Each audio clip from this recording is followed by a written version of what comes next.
Hey guys, MD Prepper here.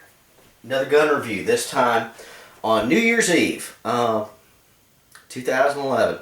Now I know this has been a pretty rough year, and what I'd say is a pretty crappy year for a lot of folks. So I decided to do a review on the crappiest gun I own. The only gun I own that I just don't like. Got a lot of problems with it. Not my favorite. This is the New England's Firearms Pardner Pump Protector. It's a very cost-efficient gun. $189 or so, sometimes less at your big box stores. This is a China-made shotgun by what used to be termed Norinco. It's by Hawk Industries now. It's imported. And basically it's a cheap knockoff clone of an 870 Remington. It is for all you safety salads. It is unloaded. You know, thought I was going to get a good little backup beater gun here when I bought it for cheap, just kind of on a whim. Well, should have done my homework.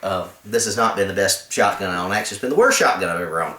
Probably it's the least reliable firearm I've ever owned. Looks good. 18.5-inch barrel. This is, of course, their protector model. Nice slide. Feels good in the hand. This thing, they say it's 7.5 pounds, which is about the same thing as my Maverick 88 Mossberg, which would be a competitor for this, almost the exact same price, but this thing just feels a lot heavier. This thing's built like a tank. And it feels like it's built like a tank, maybe built from a tank, I'm not entirely sure. Feels good in the hand otherwise. Again, kind of heavy, don't know if I'd want to carry this around all day, but thought it would be a good home defense gun and beater. But let's see, before I get to the bad parts about this, 18.5-inch barrel, just your standard little front bead sight, does not come with the rings here or in the rear. I added those after the fact. Also added, of course, the little neoprene buttstock shell holder here. Does come with a decent rubberized buttstock here. It's almost a little too squishy, in my opinion. It's almost too much. It's okay, though. No easy way to take it off. It's glued on there pretty tight. The forward grip and the buttstock here, checkering, very much like your standard rifle. Feels very good, I think, in my hand. Operates fairly well. Another thing that's interesting about this to work the slide release, you got to reach up here, up front of the trigger guard. If you can see that, that's a little too far away for my taste. It's a little too hard to get to easily, so I'm not a big fan of that. It works okay with some practice. Another thing about this not being exactly an 870, the slide, when it comes down here, you're not going to be able to attach a side saddle here without some work, or unless you get one of the shorter 3 or 4 round side saddles they make, it's not going to go this far. If you want a full size one, you're not going to be able to operate this thing without doing some modifications, cutting this out with a Dremel, something like that. Seen some guys do it, a little too much work. You can always replace this, but again, $189. I'm not going to spend a lot of money on this thing. Kicks like a mule, frankly.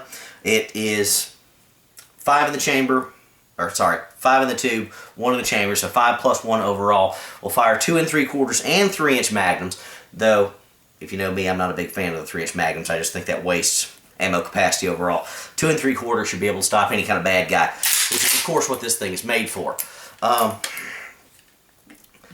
Comes with a Parkerized finish, which I know is good corrosion resistance, but dings up fairly easily. I've got some other Parkerized finish shotguns and handguns and other things, but this Parkerization is very soft. This thing scratches easier than any gun I have ever owned, purchased, seen, or handled. This has never been through any kind of extensive field use or carry, anything like that. This is pretty much stayed in my backup location. You know, not the bedroom, somewhere else in case I happen to be somewhere when something goes down and I need a weapon quick. Won't say where that is, but this was stored there, which was a relatively easy place, you know, nothing to bang against particularly. And this thing looks like it's been through hell. Don't know if you can see it here on the camera, probably not. All of the wear that it's had across the board, and on this side it's even worse. Don't know if you can see that. Some markings there. Now, no rust or corrosion on it like you would expect because it's a Parkerized finish, but this thing looks rough. This thing looks like it's had several hundreds, if not thousands of rounds fired through it and carried around and beat up a fair bit. It just hasn't been. But what I'd have to say is the worst part about this firearm, the reason that I think it's so crappy here at the end of this crappy 2011 year for a lot of folks, you cannot get the last round out of this thing to chamber. It won't do it. most of the time, maybe 3/4 of the time. Doesn't matter if you just load a single round down here below.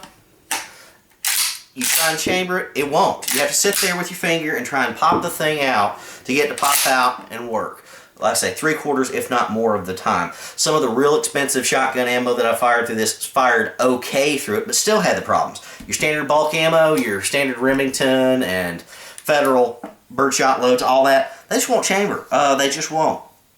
You'll be fine. You got 5 stacked up in here. First 4 are fine. Last one, 3 out of 4 times, it's not coming out.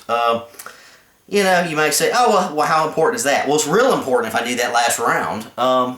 Again, like I said, the thing that bothers me is that even if I load just a single round in here, chances are it's going to get stuck. Now, doing my homework on this thing, they said that, well, it's probably due to the recoil, the magazine spring rather, not recoil spring, magazine spring being too weak. The first thing people suggest, you take it out, stretch it out a little bit, and that'll fix the problem. Well, I did that, no change. I stretched it out to a ridiculous, absurd length, still didn't make any change. Reading up, a lot of folks recommended getting the Wolf extra power spring for it. Okay, you know, a few extra bucks for this thing to get it to be reliable for the price. I wasn't thrilled about it, but I didn't want a junker gun, so I went ahead and bought the Wolf spring. Got the Wolf spring in, put it in, still had the problem. Went nuts and decided to put the Wolf spring and the original spring in there together. Again, if one is none, two is one, what the heck am I out? Nothing. Still had the problem.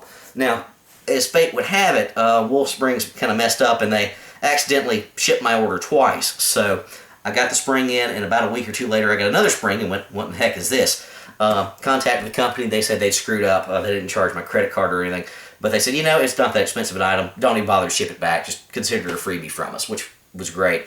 So tried the other spring, although they were identical, but tried it anyway. Still had the problem with the last round.